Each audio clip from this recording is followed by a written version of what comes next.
العلماء ورثة الأنبياء والأنبياء لم يورثوا إلا العلم وعلم نبينا صلى الله عليه وسلم هو سنته. إن الحمد لله نحمده ونستعينه ونستغفره ونعوذ بالله من شرور أنفسنا ومن سيئات أعمالنا. من يهده الله فلا مضل له ومن يضلل فلا هادي له، وأشهد أن لا إله إلا الله وحده لا شريك له، وأشهد أن محمدا عبده ورسوله. يا أيها الذين آمنوا اتقوا الله حق تقاته ولا تموتن إلا وأنتم مسلمون. يا أيها الناس اتقوا ربكم الذي خلقكم من نفس واحدة وخلق منها زوجها وبث منهما رجالا كثيرا ونساء، واتقوا الله الذي تساءلون به والأرحام إن الله كان عليكم رقيبا. يا أيها الذين آمنوا اتقوا الله وقولوا قولا سديدا يصلح لكم أعمالكم ويغفر لكم ذنوبكم، ومن يطع الله ورسوله فقد فاز فوزا عظيما.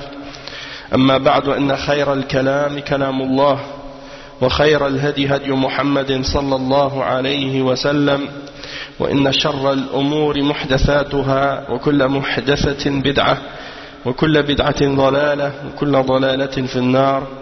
أما بعد. Naam. Donc habituellement on a le cours de l'explication de Iqtida Sirat al-Mustaqim, mais étant donné que hier, comme vous le savez tous, il y a eu des événements qui se sont produits à Paris, des actes de terrorisme, et donc on a pensé que c'était bien de faire un petit rappel par rapport à ces questions-là, puisque c'est du devoir de chaque musulman de se désavouer de tout ce qui est contraire à l'islam et de tout ce qui est contraire à la charia de l'islam. Et donc, étant donné que nous, en tant que musulmans, et non seulement en tant que musulmans, en particulier en tant que musulmans qui essaient de suivre le Coran et la Sunna le mieux possible, selon la compréhension des salaf as-salih, sur la voie des salafs. Et donc, c'est encore plus important pour nous de nous désavouer de ce genre d'actes, de ce genre de gestes qui ont été posés par ces khawarij, ces égarés parmi les gens de l'égarement qui se disent musulmans, les gens qui suivent la voie des khawarij, de Daesh, ou bien d'autres groupes parmi les groupes de khawarij, comme Al-Qaïda, ou Jabhat al-Nasr, ou Al-Nusra, ou bien Al-Qaïda, ou d'autres. Ils sont tous sur une seule et même voie, c'est la voie des Khawarij. Donc c'est de notre devoir de condamner ces actes et de les réfuter et de les réprimander. Le prophète sallallahu alayhi wa sallam, à son époque même, il a mis en garde contre les Khawarij. Et à l'époque même des Sahaba, il y a eu des Khawarij qui sont apparus et les Sahaba les ont combattus. Donc ils sont sortis même à l'époque des Sahaba contre les Sahaba. Donc, juste pour mentionner quelques caractéristiques de ce groupe, de cette secte d'égarement, qui sont les Khawarij, quelles sont leurs caractéristiques. Les Khawarij sont sortis en premier à l'époque des Sahaba. Le premier d'entre eux c'était Dhul Khuwaysira. Et quand il est sorti, il a même attaqué le prophète Mohammed sallallahu alayhi wa sallam, verbalement. Donc parmi les mashaykh, il y en a qui ont rassemblé les hadiths qui ont rapport justement avec les Khawarij et les ont énumérés. Donc on va pas tous les lire, mais on va lire certains d'entre les hadiths qui concernent les Khawarij. L'imam al-Bukhari, il rapporte un hadith qui est rapporté selon Abu Sa'id al-Khudri. Il dit: بينما نحن عند رسول الله صلى الله عليه وسلم وهو يقسم قسما أتاه ذو الخويسرة وهو رجل من بني تميم فقال يا رسول الله اعدل. Donc Abu Sa'id al-Khudri dit: nous étions avec le messager d'Allah sallallahu alayhi wa sallam, il était en train de séparer le butin qu'il a reçu. Donc il distribue le butin à ceux qu'il considère être les plus nécessiteux ou les plus méritoires, ceux qui en ont le plus de besoin. Et donc Dhul Khuwaysira est apparu, et c'est un homme de la tribu de Tamim. Et il a dit, ô messager d'Allah, i'dil, c'est-à-dire sois juste. Alors le messager d'Allah sallallahu alayhi wa sallam a dit, waylak, wa man ya'dil idha lam a'dil. Il dit, malheur à toi, si moi je ne suis pas juste, qui d'autre sera juste? Il dit, qad khibtu wa khasirtu in lam akun a'dil. Il dit, certes, si je ne suis pas juste, j'ai certes perdu. Je suis certes dans la perdition et j'aurais perdu si je ne suis pas juste. فقال عمر يا رسول الله ائذن لي فيه فأضرب عنقه. Donc Omar ibn Khattab qui était là, qui a entendu la parole de l'homme, qui est en réalité une accusation du prophète sallallahu alayhi wa sallam, une accusation d'injustice. Omar radiyallahu anhu était en colère. Et il a entendu ça, il a dit, oh messager d'Allah, laisse-moi frapper le cou de cet homme. Alors le messager d'Allah sallallahu alayhi wa sallam a dit, da'hu fa inna lahu ashaban يحقر أحدكم صلاته مع صلاتهم وصيامه مع صيامهم ويقرؤون القرآن لا يجاوز تراقيهم يمرقون من الدين كما يمرق السهم من الرمية ينظر إلى نصله فلا يوجد فيه شيء ثم ينظر إلى رصافه فلا يوجد فيه شيء ثم ينظر في نضيه وهو قدحه فلا يوجد فيه شيء ثم ينظر إلى قذذه فلا يوجد فيه شيء وقد سبق الفرث والدم فآتاهم رجل أسود إحدى عضديه مثل ثدي المرأة أو مثل البضعة يعني ويخرجون على حين فرقة من الناس. Donc ça c'est le hadith qui décrit les Dhul Khuwaysira et les Khawarij.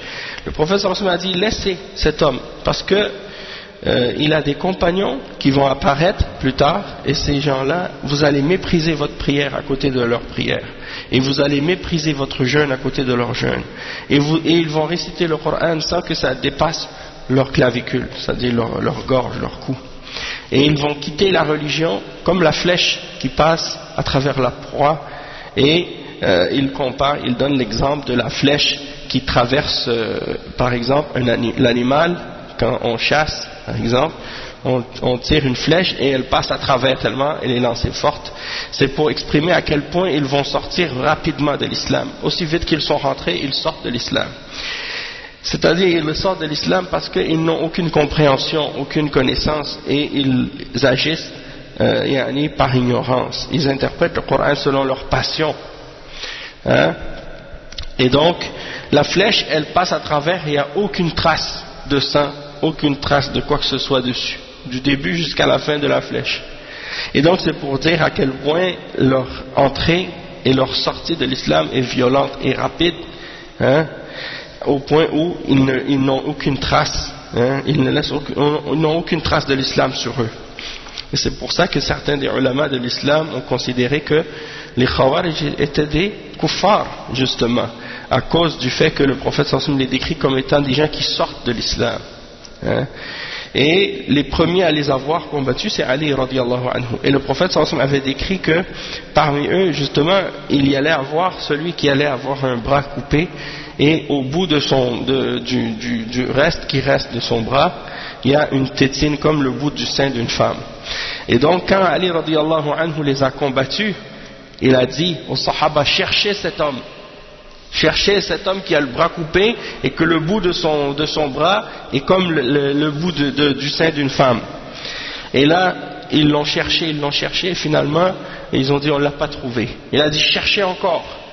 Alors ils sont repartis encore, ils ont cherché et finalement ils l'ont trouvé, qui était en dessous des corps de certains parmi les Khawarij qui étaient morts par-dessus lui. Et donc ils l'ont trouvé et ils ont dit à Ali radiyallahu anhu, ça y est, on l'a trouvé. Et à ce moment-là, Ali radiyallahu anhu était très content parce que c'était la confirmation de ce que le prophète sallallahu alayhi wa sallam avait mentionné dans le hadith, et qu'ils allaient les combattre, et que ça c'était la preuve que c'était vraiment les Khawarij et qu'ils avaient eu le succès d'Allah subhanahu wa ta'ala d'avoir pu combattre ces gens de la déviation. Et dans d'autres narrations de ce hadith, le prophète sallallahu alayhi wa sallam a dit beaucoup d'autres choses à leur sujet, Et il a dit par exemple qu'ils vont sortir, à chaque fois qu'ils sortiront, ils seront coupés, hein, comme les cornes, et que les derniers d'entre eux vont sortir à la fin des temps avec le Dajjal. Il y a différentes narrations là-dessus. Et le prophète sallallahu alayhi wa sallam, il dit, si je les avais rencontrés, je les aurais exterminés comme le peuple de Had a été exterminé. Donc c'est pour dire qu'il les aurait combattus s'il les avait rencontrés lui-même. Donc c'est pour dire que parmi leurs caractéristiques, c'est l'extrémisme et l'exagération dans la religion.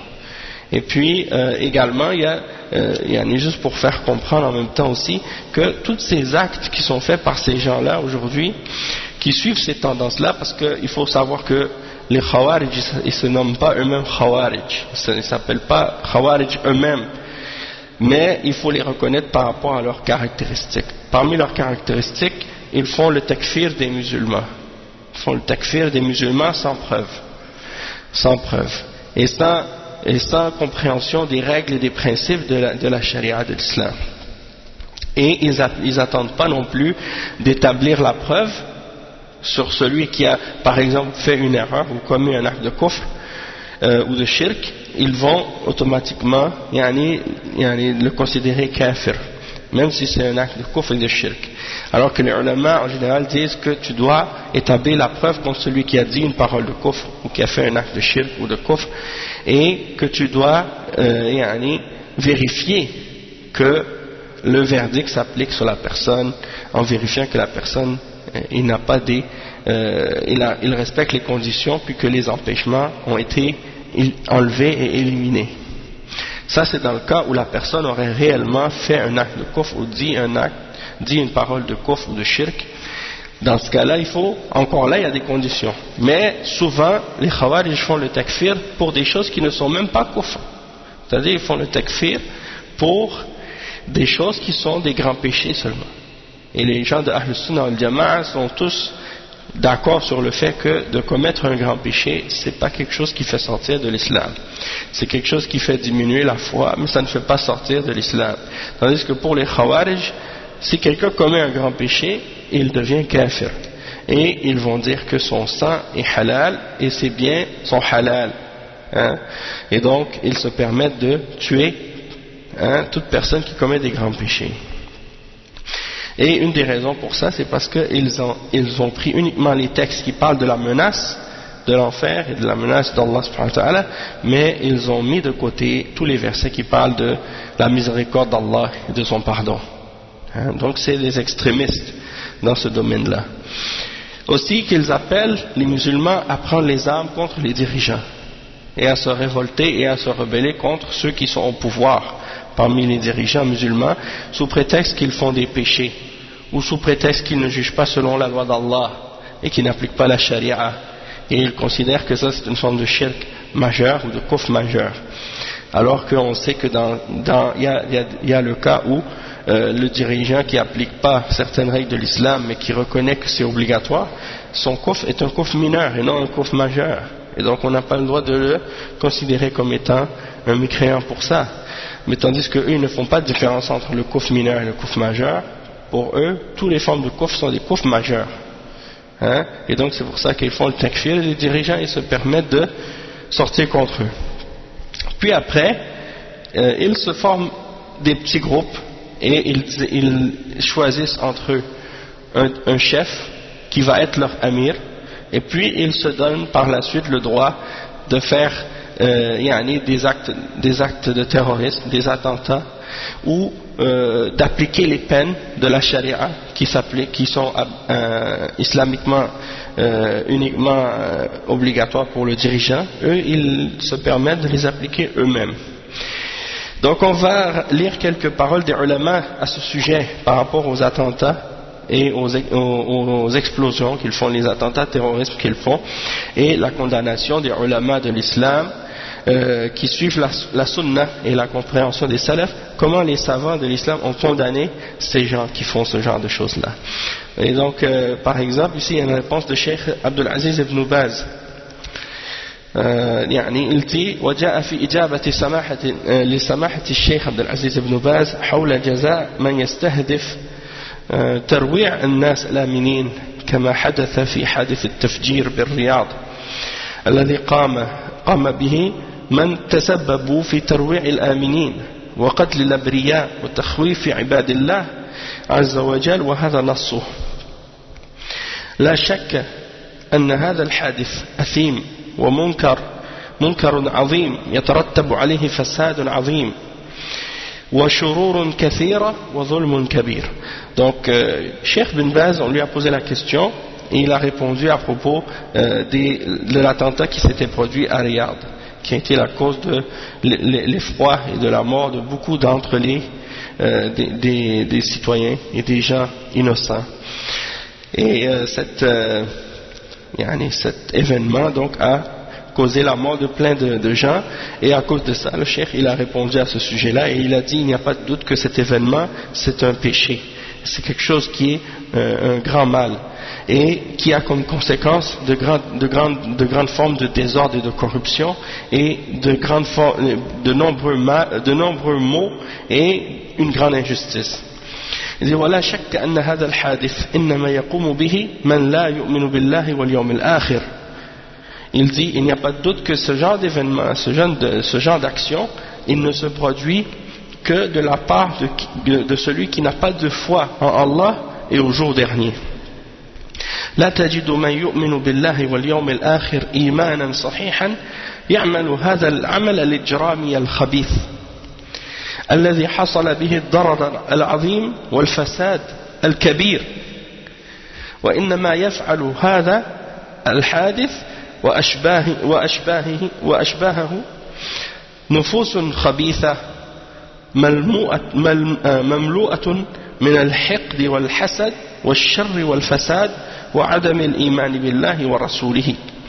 Donc il dit la personne qui fait ça et ne croit pas en Allah et ne croit pas au le jour dernier d'une foi qui est correcte, d'une foi qui est propre, qui est correcte, qui est saine.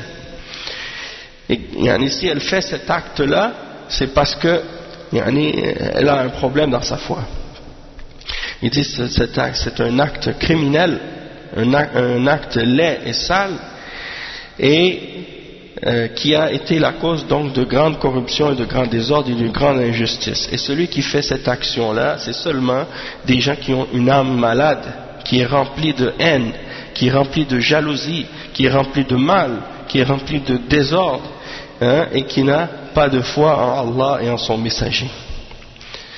Et donc il dit نسأل الله العافية والسلامة ونسأل الله أن يعين ولاة الأمور على كل ما فيه العثور على هؤلاء والانتقام منهم لأن جريمتهم عظيمة يترتب عليها ظلم كثير وفساد عظيم وإزهاق نفوس وجراحة آخرين بغير حق. Donc le cheikh il dit et on demande à Allah d'être épargné et d'être sauvé de ce genre d'action et de situation, et il dit on demande à Allah d'aider les dirigeants également à attraper ce genre de criminels et de se venger d'eux à cause des conséquences mauvaises et négatives de l'injustice qu'ils font et les grandes causes de corruption qu'ils produisent, et le fait de tuer les vies d'innocents ou de blesser des gens sans aucun droit et de façon injuste.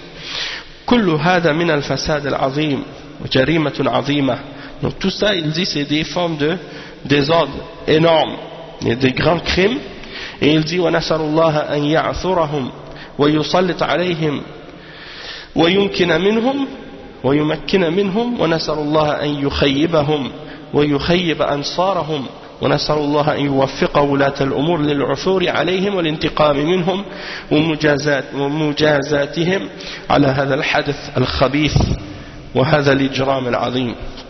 Donc le cheikh Ben Baz il fait des doigts contre eux, il dit on demande à Allah subhanahu wa ta'ala de faire en sorte qu'on les prenne, qu'on les attrape et qu'on arrive à les saisir, et on demande à Allah subhanahu wa ta'ala de donner l'échec et de les faire périr et de faire périr ceux qui sont parmi leurs supporters et leurs sympathisants, et on demande à Allah subhanahu wa ta'ala de donner le succès aux dirigeants, de les attraper, de se venger d'eux et de les rétribuer pour avoir fait cet acte et ce grand crime. Et il dit وإنني أوصي وأحرض كل من يعلم خبرا عن هؤلاء أن يبلغ الجهات المختصة على كل من علم أحوالهم وعلم عنهم أن يبلغ عنهم لأن هذا من باب التعاون على دفع الإثم والعدوان وعلى سلامة الناس من الشر والإثم والعدوان وعلى تمكين العدالة ومجازاة هؤلاء الظالمين. انتهى كلامه. Et donc le cheikh à la fin, Cheikh Ibn Baz, il dit, et je conseille, et j'incite toute personne qui sait quoi que ce soit d'information à propos de ces gens, de transmettre cette information-là aux autorités. Et à toute personne qui connaît quelque chose de leur état ou de leur situation et qui sait quoi que ce soit à leur sujet, de le transmettre et de le faire savoir. Il dit parce que ça fait partie de s'entraider et de collaborer à repousser le péché et la transgression. Et ça c'est le fait de s'entraider également à faire en sorte que les gens soient exempts de tout mal et de péché et du péché et de la transgression et à établir la justice et d'attraper ce genre d'injustes pour les punir. Donc ça c'est la fin de la parole de Cheikh Ibn Baz. Et on a posé aussi la question à Cheikh Al-Fawzan à ce sujet-là, et Cheikh Al-Fawzan il a répondu à ce sujet. Il a dit al-irtiyalat wat-takhrib hada amrun la yajuz لأنه يجر على المسلمين شرا ويجر على المسلمين تقتيلا وتشريدا. Donc il dit les attentats terroristes et la destruction et tout ça c'est des choses qui ne sont pas permises parce que ça ramène du mal aux musulmans et ça ramène aux musulmans qu'ils soient tués et qu'ils soient par la suite qu'ils soient comme on dit ils vont être expulsés ou bien chassés par la suite à cause de ça. Il dit وهذا أمر لا يجوز, et ça c'est une chose qui n'est pas permise. Il dit إنما المشروع مع الكفار الجهاد في سبيل الله ومقابلتهم في المعارك إذا كان عند المسلمين استطاعة ويجهزون الجيوش ويغزون الكفار ويقاتلونهم كما فعل النبي صلى الله عليه وسلم. Il dit qu'est-ce qui est permis avec les kuffars, c'est de faire le djihad dans le fisabilillah contre eux et de les combattre dans les batailles avec les armées des musulmans lorsque les musulmans ont la capacité de le faire. Ils combattent les kuffars comme le prophète Mohammed sallallahu alayhi wa sallam l'a fait. Mais ça il faut comprendre que c'est fait par le dirigeant musulman, par les États. Les États musulmans, c'est-à-dire les pays musulmans, avec les chefs des pays musulmans, avec l'armée des pays musulmans. Et non pas que ces gens-là qui font des attentats terroristes. C'est ça que le cheikh il essaie de faire comprendre. Il dit أما التخريب والاغتيالات فهذا يجر على المسلمين شرا. Il dit en ce qui concerne les attentats terroristes et la destruction, il dit ça va ramener que du mal pour les musulmans. Ça va ramener que du mal pour les musulmans. Donc il y a une différence entre une guerre légale, légitime, ouvertement déclarée, officiellement déclarée, et des attentats sournoises, des attentats lâches, faits comme ça dans des endroits où c'est des citoyens, des gens qui ne sont pas des combattants. C'est pas dans le moment de guerre. Il n'y a pas de guerre officielle déclarée. Et ces gens-là, ils se permettent de tuer des gens qui ne sont même pas des combattants, même pas des gens qui sont en guerre. C'est des gens qui sont en paix et qui ont des ententes de paix avec les musulmans. Et toi, tu te permets comme ça de les tuer et de les attaquer. Après, le cheikh, il dit والرسول صلى الله عليه وسلم يوم كان في مكة قبل الهجرة كان مأمورا بكف اليد. ألم تر إلى الذين قيل لهم كفوا أيديكم وأقيموا الصلاة وآتوا الزكاة. مأمورا بكف اليد عن قتال الكفار لأنهم ما عندهم استطاعة لقتال الكفار ولو قتلوا أحدا من الكفار لقتلهم الكفار عن آخرهم واستأصلوهم عن آخرهم لأنهم أقوى منهم وهم تحت وطأتهم وشوكتهم فالاغتيالات يسبب قتل المسلمين الموجودين في البلد مثل ما تشاهدون الآن وتسمعون. Et donc le cheikh il dit, donc les attentats ça ramène que du mal aux musulmans, et le messager d'Allah sallallahu alayhi wa sallam, lorsqu'il était à Mecca avant d'avoir fait la hijra, Allah lui a interdit de combattre, il lui a interdit de combattre, et lui a dit de se retenir, de retenir les croyants, de retenir leurs mains. Dans le verset 77 dans Surat An-Nisa, Allah subhanahu wa ta'ala dit, n'avez-vous pas vu ceux à qui on a dit Kuffu aydiyakum, retenez vos mains et établissez la salat et donnez la zakat. C'est-à-dire que Allah subhanahu wa ta'ala leur a interdit de combattre à ce moment-là, et la raison pour laquelle il les a ordonnés de s'abstenir et de retenir leurs mains et de ne pas combattre les kuffars, c'est parce qu'ils n'avaient pas la capacité, la force nécessaire d'affronter les kuffars à ce moment-là. Et s'ils les avaient affrontés et s'ils les avaient combattus, eh bien les kuffars les auraient exterminés jusqu'au dernier, parce qu'ils ne sont pas forts, ils n'ont pas la force nécessaire, la capacité de les affronter. Et donc, étant donné que les ennemis étaient plus forts qu'eux et plus nombreux qu'eux, eh bien Allah subhanahu wa ta'ala leur a interdit de combattre.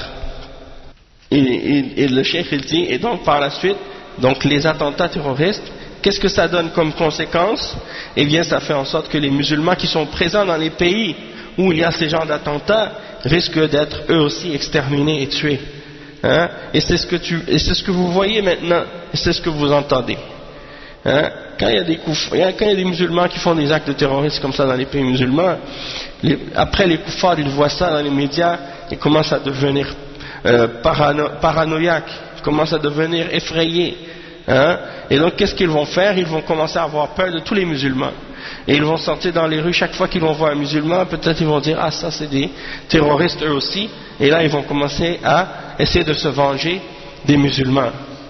Et donc tout ça c'est à cause de quoi? À cause des actes de ce genre de personnes, de ce genre d'égarés qui font du tort aux gens et qui contredisent l'islam en essayant de faire ce genre d'actes. Il dit, le cheikh il dit, وهذا ليس من أمور الدعوة ولا هو من الجهاد في سبيل الله هذا يجر على المسلمين شرا. Donc le cheikh il dit ça ne fait pas partie des questions qui ont rapport avec la da'wah, et ça ne fait pas partie non plus du djihad. Donc souvent les gens ils mélangent, ils disent qu'est-ce que les gens, ces gens-là, ces musulmans-là, qu'est-ce qu'ils font? C'est le djihad. Non, ça n'a rien à voir avec le djihad, parce que le djihad c'est pas du terrorisme. Le djihad c'est une guerre qui est officielle, qui est bien organisée par les dirigeants des pays musulmans, avec l'armée des musulmans derrière leur bannière, et non pas des actes sauvages et chaotiques comme ces gens-là, qu'est-ce qu'ils sont en train de faire. Donc ça n'a rien à voir avec le djihad fi sabilillah. Et même dans le djihad, on n'a pas le droit de tuer les femmes, on n'a pas le droit de tuer les enfants, on n'a pas le droit de tuer les vieillards, on n'a pas le droit de tuer ceux qui ne combattent pas ou qui ne participent pas au combat. Et ceux qui ont été tués dans les attentats, c'est des gens qui ne participent pas au combat, même si la guerre n'est même pas déclarée en plus. Donc il n'y a même pas de guerre officielle. Donc c'est des attaques lâches. Allah al-Musta'an, celui qui fait ça, c'est personne peut faire ce genre d'acte excepté un lâche, excepté une personne qui ne craint pas Allah subhanahu wa ta'ala. Donc le cheikh il dit وهذا ليس من أمور الدعوة ولا هو من الجهاد في سبيل الله وهذا يجر على المسلمين شرا. هل الرسول صلى الله عليه وسلم والصحابة يوم كانوا في مكة هل كانوا يقتلون الكفار؟ أبدا، بل كانوا منهيين عن ذلك. هل كانوا يخربون أموال الكفار وهم في مكة؟ أبدا، كانوا منهيين عن ذلك. فالرسول صلى الله عليه وسلم مأمور بالدعوة والبلاغ فقط وهو في مكة. أما القتال فإنما كان في المدينة لما صار للإسلام دولة. Donc le cheikh il dit, est-ce que les sahaba, quand ils étaient à Mecca, et le messager sallallahu alayhi wa sallam, est-ce que le messager et les compagnons ont combattu les kuffars à la Mecque quand ils étaient à la Mecque? Non, jamais. Ils étaient même interdits de le faire. Et donc, est-ce que les musulmans à la Mecque ils commençaient à détruire les biens des kuffars et des mouchriquins à la Mecque? Non, ils étaient interdits de faire ça, mais plutôt ils étaient ordonnés de transmettre la da'wah de l'islam seulement et d'appeler les gens à Allah lorsqu'ils étaient à Mecca. Mais le combat, ça a été uniquement légiféré à Médine, c'est-à-dire plus tard, hein. En ce qui concerne le terrorisme de façon générale, hein, eh bien, on peut dire, comme il dit le cheikh, ça c'est dans le livre Tahdhir al-Shabab min fitnat al-khuruj wal-mudaharat wal-irhab, et c'est un livre qui a été écrit par le cheikh Mohammed Nasir al-Urayni et qui est préfacé par cheikh Salih al-Fawzan et par le cheikh Salih al-Luhaydan. Il dit: al-irhab huwa kullu ma yukhifu an-nas wa yani yurhibuhum bighayri haqq wa ma yuhaddidu hayatahum wa yutlifu ممتلكاتهم وتتعدد صور الإرهاب وفق أهداف ونزوات العصابات المنفذة لإثارة الفوضى والفساد في الأرض. وقد بدأت الفتنة منذ فجر الإسلام من شق عصا الطاعة والخروج على الجماعة، وتتوالى المحن على مر العصور، ويصل الأمر إلى إزهاق الأرواح ونهب الأموال المعصومة وهتك الأعراض المصونة، وتزداد الأحوال سوءا لتصل إلى الخطف الجماعي للبشر في المراكب الجوية والبحرية، والاغتيالات الفردية والجماعية، والمظاهرات الصاخبة، والتفجيرات العشوائية في الأسواق، والمجمعات السكنية، والمنشآت الحكومية، والانقلابات على رؤساء الدول، وقتل الشرط ورجال الأمن إلى غير ذلك من صور الإرهاب المفزع الذي عم شره العالم بأسره. وليست بلادنا أعني المملكة العربية السعودية أوفر حظا من غيرها، حظها الله حفظها الله من كل سوء ومكروه، فقد نالها الكثير من المكائد. يقوم على مزاولة تلك الجرائم إرهابيون باعوا أنفسهم للشيطان والعياذ بالله، وأصحاب المقاصد السيئة وعقائد فاسدة وأفكار منحرفة وشهوات شاذة، تجردوا من كل القيم الدينية والإنسانية، واشتروا الضلالة بالهدى والعذاب بالمغفرة. Donc ça c'est le premier point qui est mentionné ici, c'est que qu'est-ce que c'est le terrorisme? Le terrorisme, il dit, c'est tout ce qui effraie les gens et qui leur fait peur injustement et qui menace leur vie et qui détruit leurs biens. Et il y a beaucoup de différentes formes de terrorisme, beaucoup de différentes manifestations du terrorisme selon les objectifs des groupes et des gangs et des organisations qui essaient de mettre en exécution ce genre de choses dans le but de créer du chaos et du désordre sur la terre. Et la fitna, elle est commencée à l'aube de l'islam par celui qui a essayé de briser le bâton de l'autorité et de l'unité des musulmans en sortant contre la jama'a, contre le dirigeant et contre les musulmans. Et les épreuves se sont multipliées à travers les siècles et à travers le temps, et on a vu des gens sortir contre les musulmans et contre les dirigeants, tuant les innocents et essayant de prendre leurs biens et en violant leur honneur. Et le mal ne fait que s'augmenter par la suite, quand les gens font des kidnappings, ils kidnappent des gens, ou bien ils font des détournements d'avions, ou bien ils font des actes terroristes individuels ou en groupe. Ils organisent des marches et des manifestations, des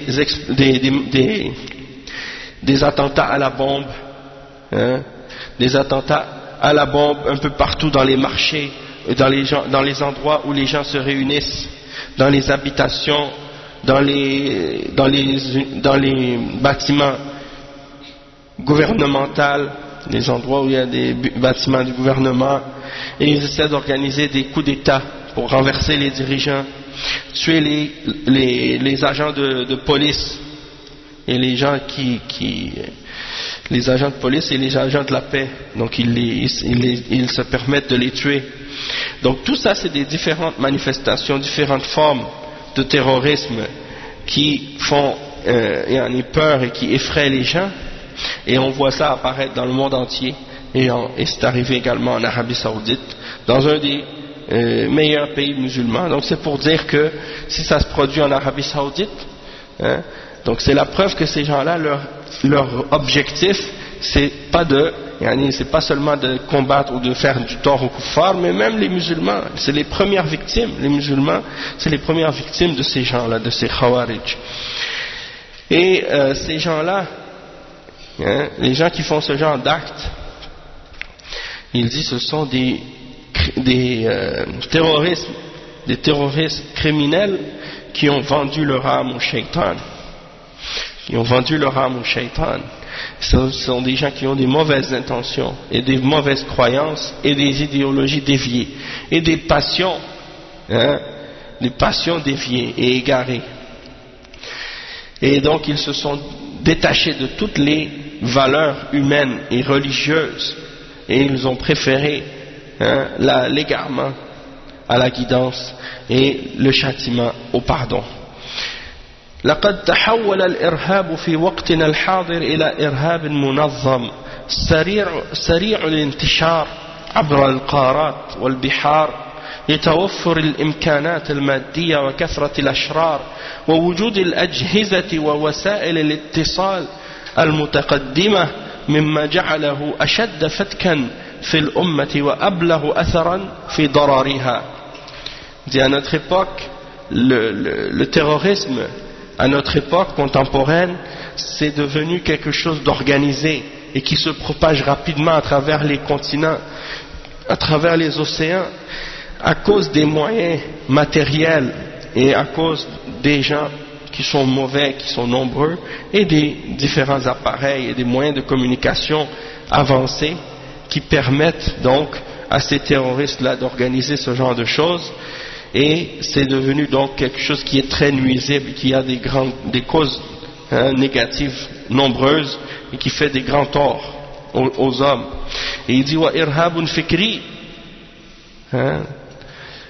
تنبهت أو تبنته جماعات وقنوات باسم الدعوة والإصلاح باسم الجهاد وإعادة الخلافة زعموا تنطلق من هنا وهناك وكان الواجب أن يكونوا دعاة للإسلام للحق والسلام ولكنها الأصابع الخفية من قريب وبعيد هي التي تسيرهم وتقف خلفهم ويحتمي أحد دعاة الفوضى والفساد في بريطانيا لينفث سمومه عبر قناته الفاسدة إلى بلاد التوحيد أعزها الله بالإسلام إلى أهله وذويه وللأسف ولقد قابلت عددا من ضحاياه المغرر بهم في السجن وقد لاح على وجوههم الأسى والندم بل عبروا عن ذلك بحرقة شديدة. Donc, il y a des gens qui appellent au terrorisme par différents moyens, par différentes façons. Et ces gens-là, ils prétendent faire le djihad, faire la réforme, vouloir ramener le khilafa, comme ce qui se passe maintenant, hein, avec Daesh et d'autres. Et tu vois ces groupes qui apparaissent à gauche et à droite, ici et là. Et il dit que leur obligation, ça aurait été plutôt d'appeler à l'islam, d'appeler à la vérité. Mais plutôt, ils ont préféré faire qu'est-ce qu'ils font là, comme égarement. Mais il y a des doigts cachés, hein, qui jouent derrière ces gens-là et qui les égare. Et donc tu vois que certains parmi les gens, même parmi ces gens-là, qui se disent vouloir appeler à l'islam et appeler au khilafa et des choses de ce genre, et puis ils vont se réfugier dans les pays occidentaux. Et c'est le cas de beaucoup d'entre les kuffars, beaucoup d'entre les takfiriyin et les khawarij. Ils font le takfir des musulmans, puis tu les vois, ils vivent chez les kuffars, ils vivent en Occident. Et c'est ce qu'on a remarqué. Beaucoup des khawarij et des takfiriyin vivent chez les kuffars. Ils font le takfir des pays musulmans, puis ils préfèrent vivre chez les juifs et les chrétiens et les laïcs. Donc ça c'est des exemples de leurs contradictions. Et eux ils passent leur temps à critiquer et attaquer le pays du Tawhid, l'Arabie Saoudite, et beaucoup d'entre eux, et le cheikh qui a écrit le livre, il dit j'ai rencontré beaucoup de ces gens-là dans les prisons, parmi ceux qui ont été attrapés, et ils ont mentionné leurs regrets, ils ont mentionné leur histoire avec beaucoup de regrets et de peine. Il dit وَإِنَّ مِنْ صُوَرِ الْإِرْهَابِ الْحِسِّ ما أقدم عليه أبو لؤلؤة المجوسي في قتله للفاروق عمر بن الخطاب ومن معه في صلاة الصبح رضي الله عنه. وقد ضربت الأمة الإسلامية في صميمها في هذه الحادثة الأليمة وانكسر باب الفتنة ومن وراء ذلك أصحاب الإرهاب الفكري ولا تزال أذنابهم باقية يكيدون لأهل السنة مع من يسعون للتقارب معهم رغم اختلاف اللغة والدين الصحيح ويقومون احتفالا كل سنة بمناسبة مرور هذه الحادثة يسمونها احتفالات بابا شجاع ويعنون بأبا لؤلؤة لعنه الله. Donc il dit ça là, c'est l'exemple aussi de terrorisme, c'est qu'est-ce que Abu Lu'lu'a al-Majusi a fait, celui qui a tué Omar ibn al-Khattab radiyallahu anhu, qui était un Perse, il l'a tué à la prière de Fajr. Et il dit qu'avec cet événement, l'islam a été frappé, et ça a ouvert la porte de la fitna. Et après cette porte, on a vu apparaître les gens qui appellent au terrorisme idéologique. Parce qu'il y a un terrorisme réel et un terrorisme idéologique qui est derrière. Et c'est encore parfois plus dangereux que le terrorisme réel. Et donc il dit, ces gens-là, ils font des ruses contre l'islam. Et c'est les Shia, Rafida aussi. Beaucoup d'entre les actes de terrorisme qui ont été faits dans les pays musulmans sont faits par des Shia, Rafida. Il dit وتتوالى فصول الإرهاب ويتبنى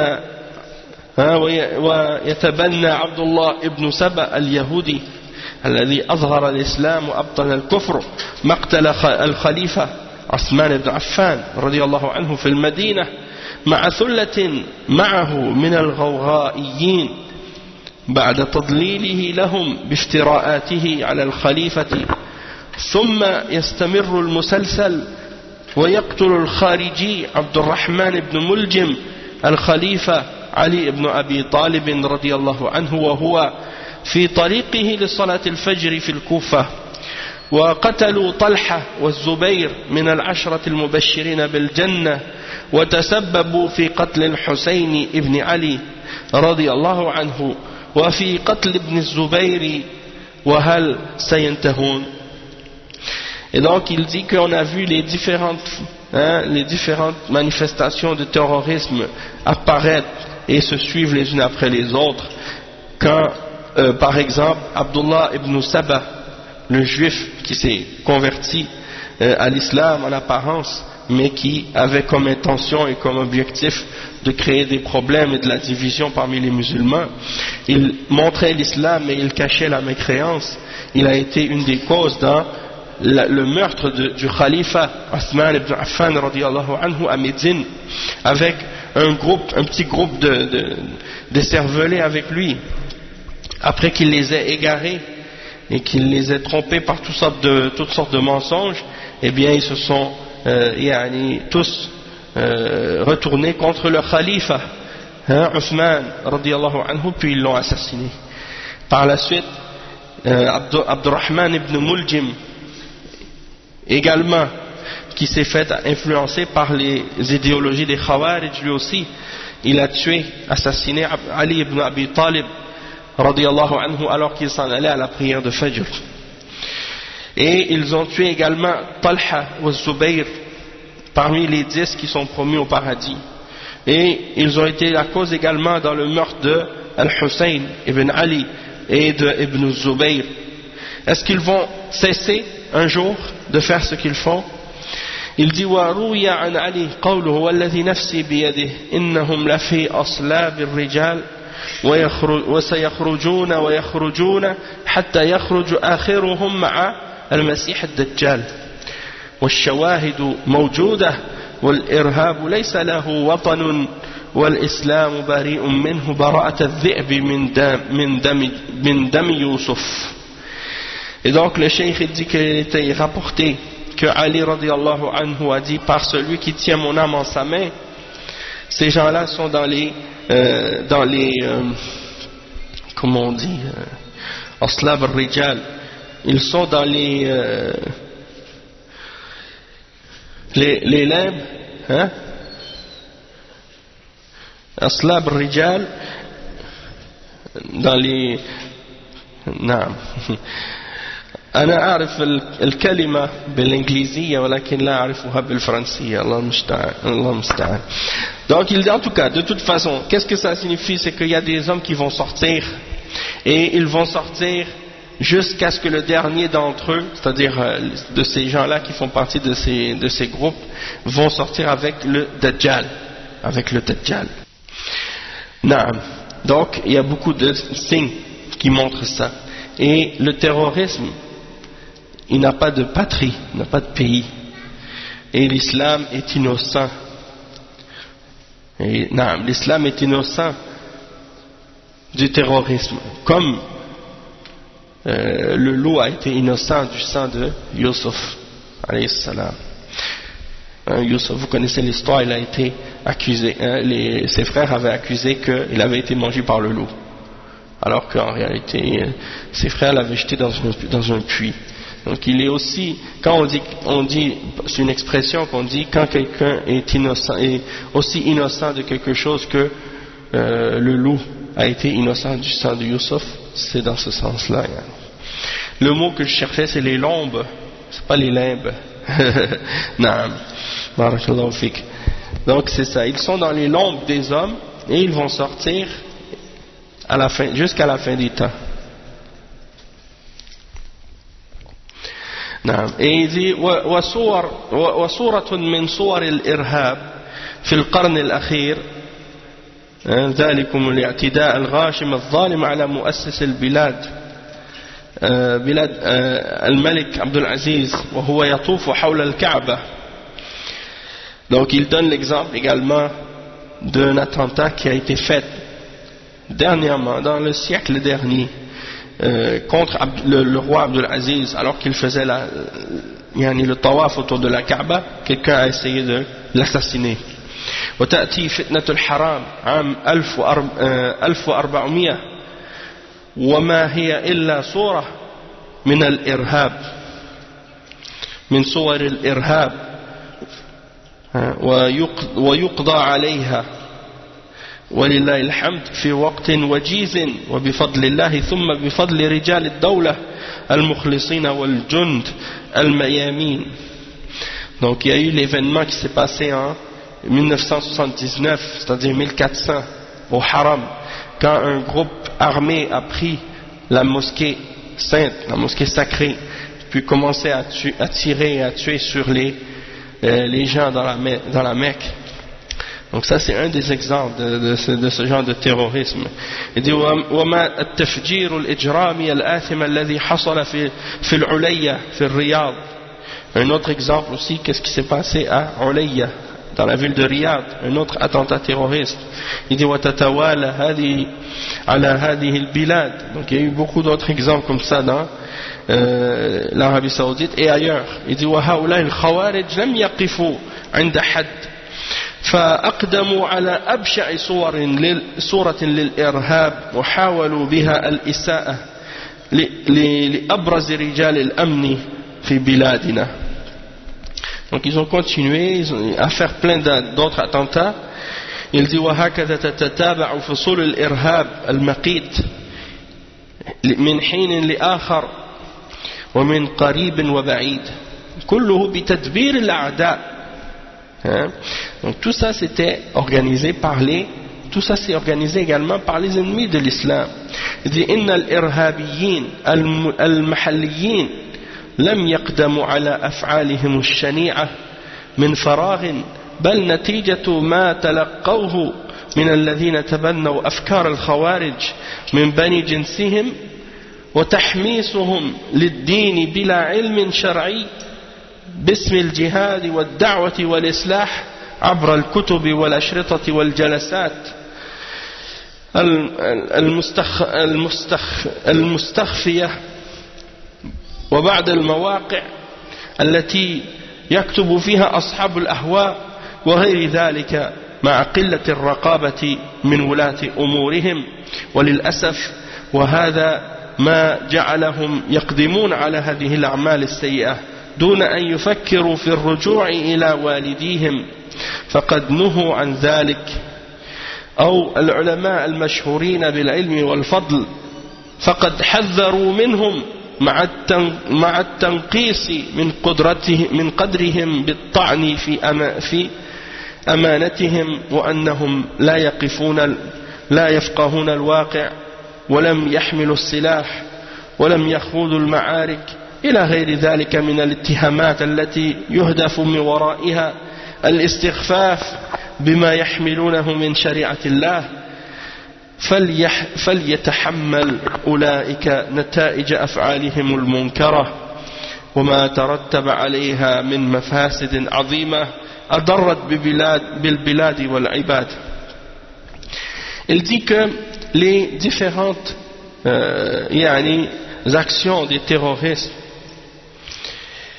eh bien ça a été fait par ceux qui ont adopté les idéologies des Khawarij parmi les gens de leur peuple, qui se sont excités pour pratiquer la religion mais sans connaissance de la charia, au nom du djihad, au nom de la da'wa, au nom de la réforme, en se basant sur les livres, sur les cassettes, en faisant des assises dans des lieux cachés ou dans des sites dans lesquels les gens de la passion écrivent avec peu de surveillance de la part des responsables malheureusement. Et donc ces gens-là ils ne s'arrêtaient pas qu'à faire ce genre d'action, mais sans réfléchir, donc sans retourner aux hommes de science, sans retourner à leurs responsables, parce que leurs parents leur ont interdit de faire ça, bien entendu. Et les ulama les plus connus, ils ont tous parlé contre ces actes-là et contre ces choses-là. Mais eux, ils dénigrent les ulama, et ils parlent d'eux en disant que ce sont des savants qui ne comprennent pas la réalité du monde ou qui n'ont jamais porté d'armes. Donc ils ne peuvent pas comprendre les réalités du djihad, ou bien qu'ils ne sont pas été sur le terrain de la bataille, donc ils ne peuvent pas comprendre ces choses-là. Et toutes sortes d'autres accusations qui ont pour but de les diminuer ou de rabaisser ceux qui connaissent la charia d'Allah et qui portent la charia d'Allah. Mais bien entendu, tous ceux qui font ces genres d'actes, eh bien ils vont payer les conséquences de ces actes-là, de qu'est-ce qu'ils font. Et il dit donc que tout ça c'est le résultat de qu'est-ce qu'on a vu et qu'est-ce qu'on voit. Et parmi les attentats, le cheikh il parle seulement de quelques attentats qui se sont passés à l'époque dans certains pays musulmans, mais il y a eu bien entendu des attentats aussi dans les pays non musulmans, comme le 11 septembre et comme les attentats qui ont eu lieu, les attentats de Charlie Hebdo ou les attentats qui se sont produits il y a de ça un jour maintenant à Paris. Il y en a eu beaucoup d'autres en Angleterre et ailleurs, et à chaque fois que ces actes se produisent, eh bien il suit de ça des répercussions contre les musulmans et contre l'islam. et les gens commencent à de plus en plus détester les musulmans et détester l'islam à cause de ça. Il y a une question qui avait été posée au cheikh Zayd al-Madkhali, parce qu'il y a des shubuhat des fois qu'on entend de la part des ignorants qui propagent ce genre d'ignorance là et qui prétendent que oui, non, c'est correct, le djihad c'est quelque chose qui est la même chose que le terrorisme, ou que c'est la même chose que le fait d'effrayer les gens, donc il faut effrayer les gens. Se base sur un verset par exemple dans Surat Al-Ahzab, non pas Al-Ahzab, c'est Surat Al-Anfal, le verset 60 dans Surat 8, dans lequel Allah subhanahu wa ta'ala il dit et préparez, il dit ce qui signifie et préparez pour eux ou contre eux tout ce que vous pouvez comme force et comme cavalerie équipée, afin d'effrayer l'ennemi d'Allah et le vôtre. Yani subhanallah, le fait d'effrayer, turhibuna bihi en arabe. Donc ils essaient de se baser sur ce verset pour dire c'est ça, ça veut dire le terrorisme, parce qu'il faut effrayer les ennemis. Mais qu'est-ce que tu regardes dans le verset? Allah subhanahu wa ta'ala dit préparez contre eux tout ce que vous pouvez comme force, et c'est un verset dans lequel Allah subhanahu wa ta'ala s'adresse aux dirigeants et non pas à tous les musulmans. Et ça veut dire que c'est les chefs des États musulmans qui doivent préparer la force militaire dans le but d'effrayer leurs ennemis. Pas des gens qui vont faire des actes pour tuer des innocents, des gens qu'on n'a pas le droit justement de toucher un de leurs cheveux. Toi tu te permets de les tuer et de faire couler leur sang et de semer le désordre dans leur pays, alors que ces gens-là ils sont en paix avec les musulmans. Donc ça c'est des exemples de déformation du sens du Coran.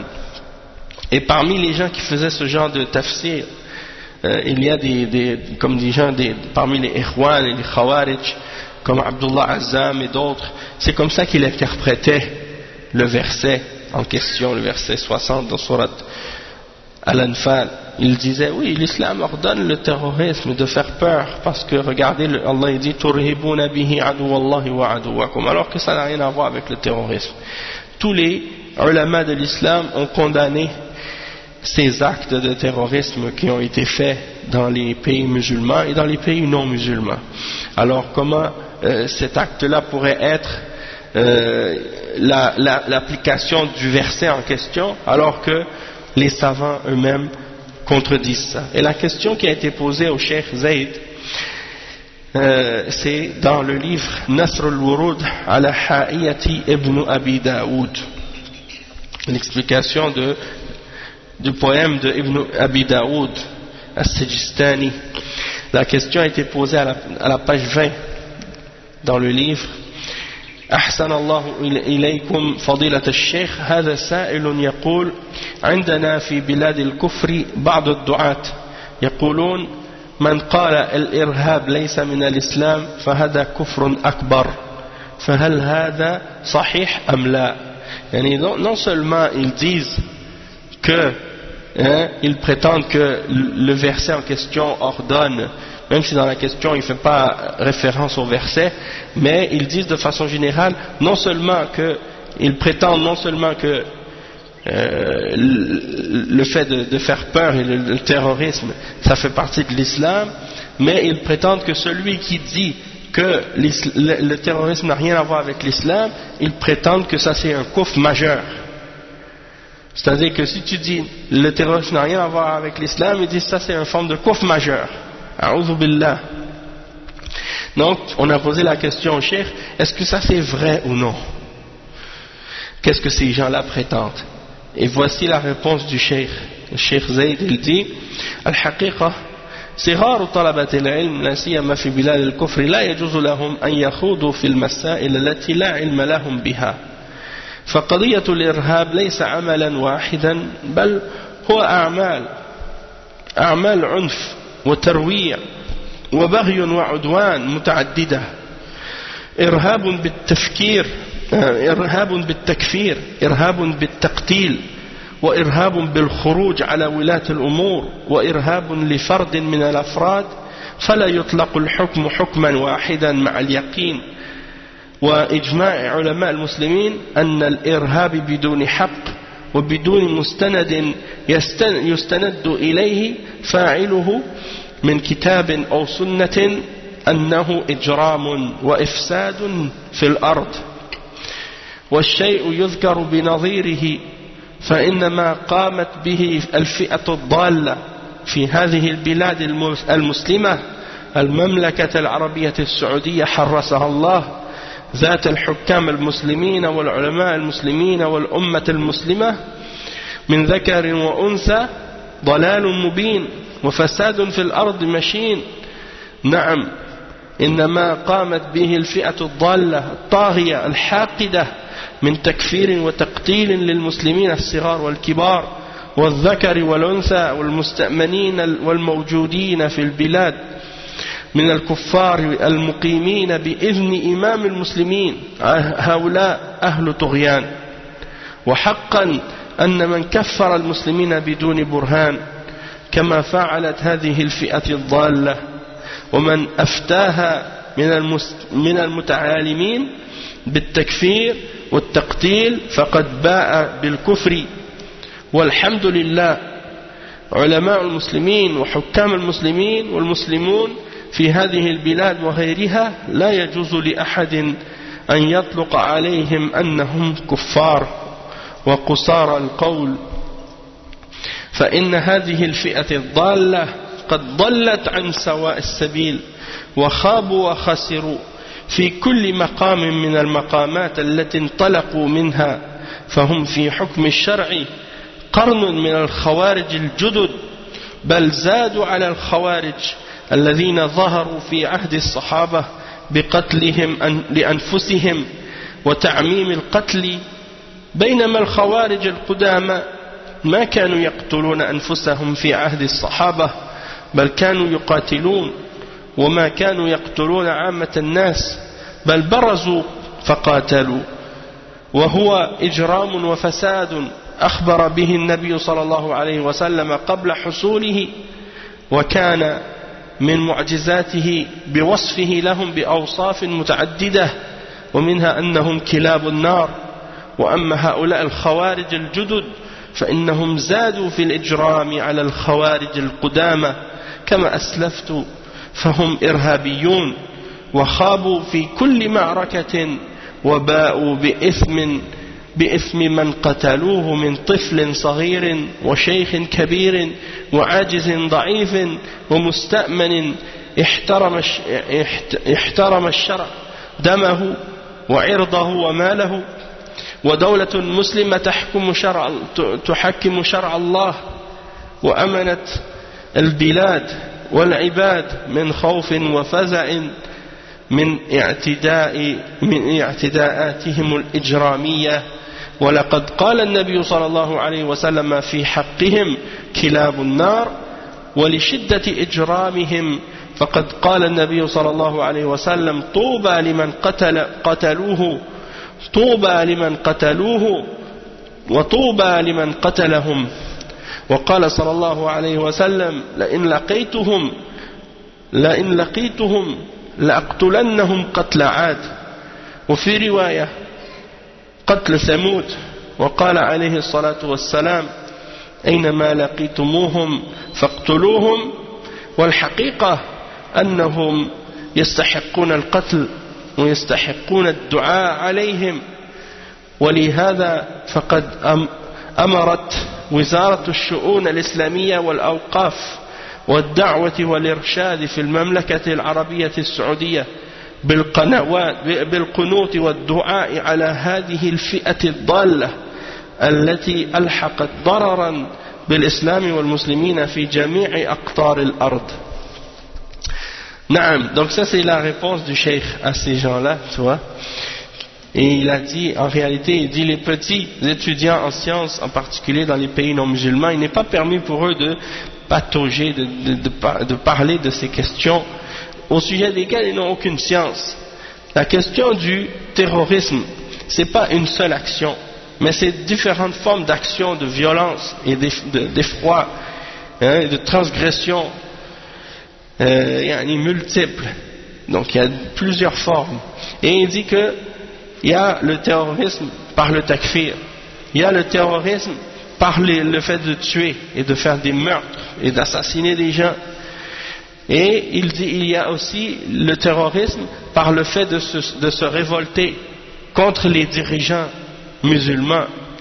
Et il y a aussi le terrorisme d'un individu parmi les individus. Donc toutes ces différentes formes ont des verdicts différents, mais il faut être certain qu'il y a un consensus des savants musulmans au sujet du terrorisme de façon générale, que si c'est fait sans droit, c'est-à-dire injustement et sans référence de la part de celui qui le fait au Coran et à la Sunna, que c'est un crime et que c'est une forme de désordre qu'on propage sur la terre, et que c'est quelque chose, il dit, pour mentionner des exemples de ça, il dit il y a un groupe qui était établi en Arabie Saoudite, un groupe égaré qui justement a essayé de faire des actes de terrorisme, alors que ce pays-là est un pays qui a un dirigeant musulman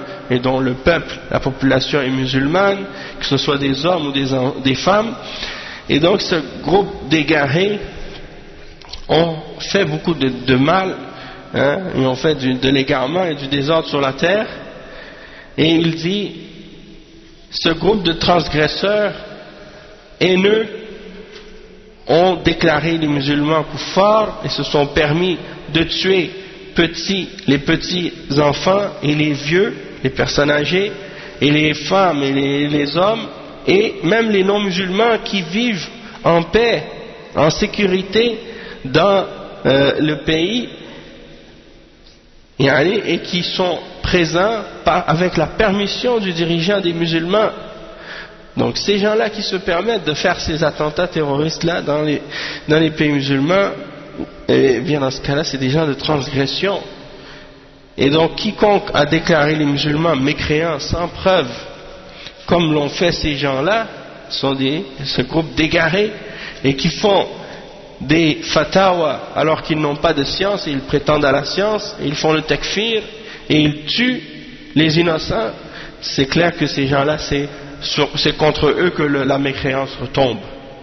Il dit alhamdulillah, les ulama des musulmans et les dirigeants des musulmans et les musulmans de notre pays, c'est-à-dire de ce pays, il parle de l'Arabie Saoudite, et d'autres également parmi les autres pays musulmans, il n'est pas permis à quiconque de les traiter de kuffar.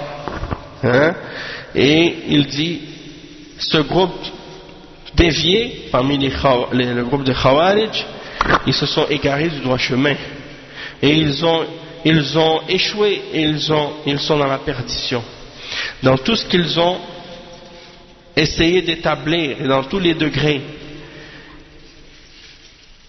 Et il dit tout ce qui s'est produit d'eux selon le verdict de la charia, eh bien c'est que ce sont des gens qui sont dans la perdition et dans l'égarement. Il dit, et les nouveaux Khawarij, les néo-Khawarij, sont plus pires, et ils ont augmenté dans leurs égarements par rapport aux anciens parmi les Khawarij de l'époque des Sahaba. Parce que ceux qui étaient à l'époque des Sahaba, ceux que les Sahaba ont combattus, eh bien, ils combattaient eux-mêmes les Sahaba. Ils se sont affrontés, ils ont affronté directement les Sahaba.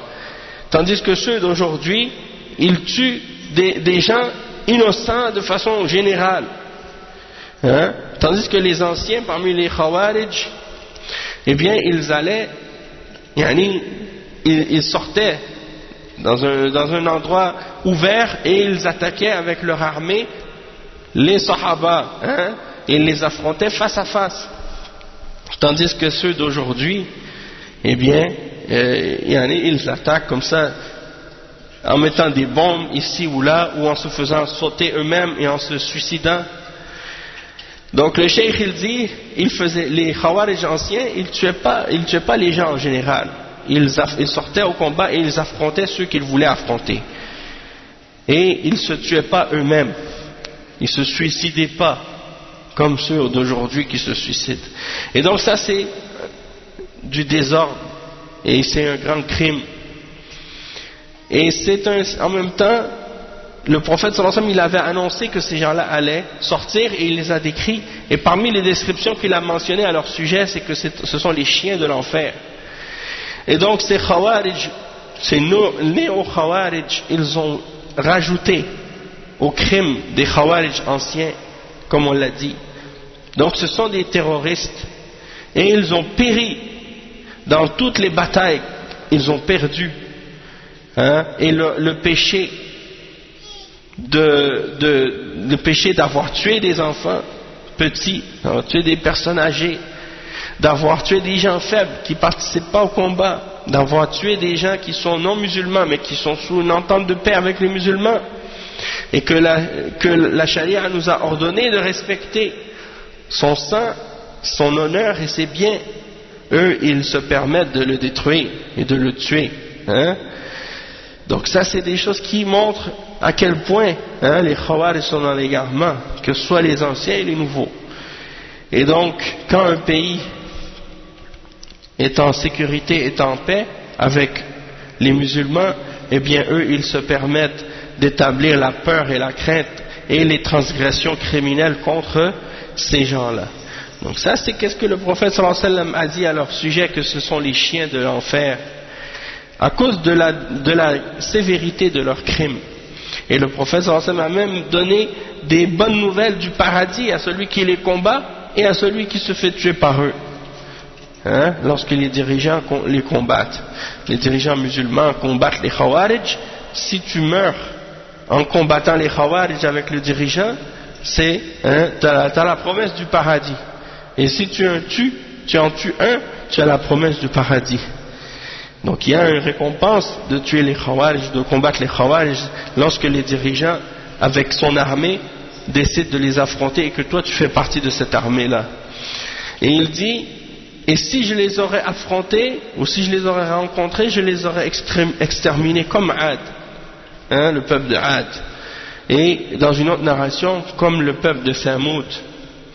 Et il a dit, là où vous les rencontrez, tuez-les. C'est pour dire, en voulant dire avec les dirigeants, lorsque le dirigeant musulman prend les armes contre les Khawarij avec son armée, si toi tu fais partie de cette armée-là, là où vous les trouvez, les Khawarij, eh bien tuez-les, combattez-les. Et il dit la réalité, c'est que ces gens-là méritent d'être tués. Et ils méritent la mort et l'exécution pour les crimes qu'ils font. Et ils méritent également qu'on fasse des invocations contre eux. Il dit c'est pour ça que même que le ministère des Affaires religieuses en Arabie Saoudite, il avait même ordonné de faire des prières de qunut contre ce groupe d'égarés, à cause du mal qu'ils ont fait à l'islam et aux musulmans dans tous les pays musulmans. Donc ça c'est pour dire que de façon générale, c'est pour montrer que les shubuhat de ces takfiriyin et de ces khawarij, ça n'a rien à voir. C'est qui d'entre les ulama qui dit que de faire du terrorisme ça fait partie de l'islam? A'udhu billah, le désordre ça fait pas partie de l'islam. Allah subhanahu wa ta'ala dit dans le Coran, Wallahu la yuhibbul fasad. Allah subhanahu wa ta'ala il n'aime pas le fasad, il n'aime pas le désordre. Wa la yuhibbul mufsidin, il n'aime pas les gens qui font le fasad fil ard.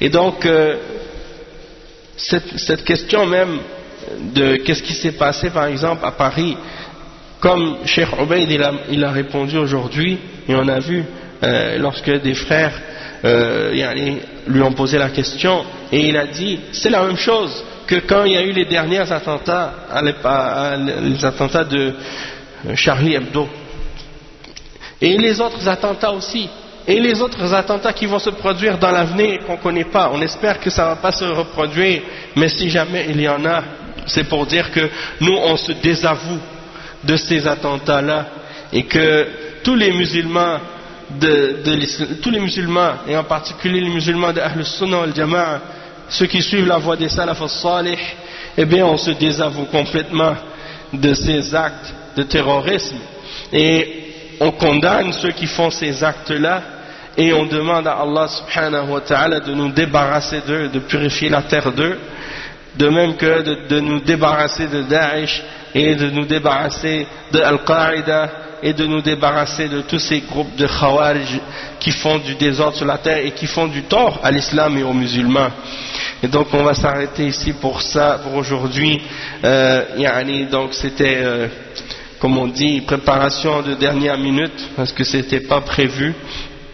Mais c'était juste pour que les gens sachent, que ce soit ici au Québec, au Canada, à Montréal, les musulmans qui suivent la voie des salafs, les musulmans de la mosquée ici, Zun-Nourayn, et la mosquée Al-Farouq, et le frère Mohammed, Abu Umama, et moi, ici, la même chose. On est tous sur cette voie, la voie des salafs, et quand il y a des attentats terroristes, on condamne ces attentats-là, et on explique aux musulmans que ça c'est contraire à l'islam, et on explique aux non-musulmans que ça c'est contraire à l'islam, et on explique que ça fait partie de la voie des Khawarij, que ça fait pas partie de la voie de l'islam et de la voie des salaf as-salih. Ça c'est quelque chose, c'est très important de le faire. Des fois on entend des gens qui disent ah mais pourquoi on devrait s'excuser, pourquoi on devrait dire qu'on se désavoue, qu'on n'est pas d'accord avec ça, puisque c'est pas nous qui avons fait ces choses-là. Même si c'est pas nous qui les avons fait, du moment que quelqu'un fait ces choses-là au nom de l'islam et au nom des musulmans, c'est une obligation pour nous de nous désavouer de ces actions-là pour que les gens sachent qu'on n'a rien à voir avec ces choses-là. Naam. Donc, barakallahu fikum wa jazakumullahu khayran wa sallallahu wa sallam ala nabiyyina Muhammad wa ala alihi wa sahbihi ajma'in. Wassalamu alaykum wa rahmatullahi wa barakatuh.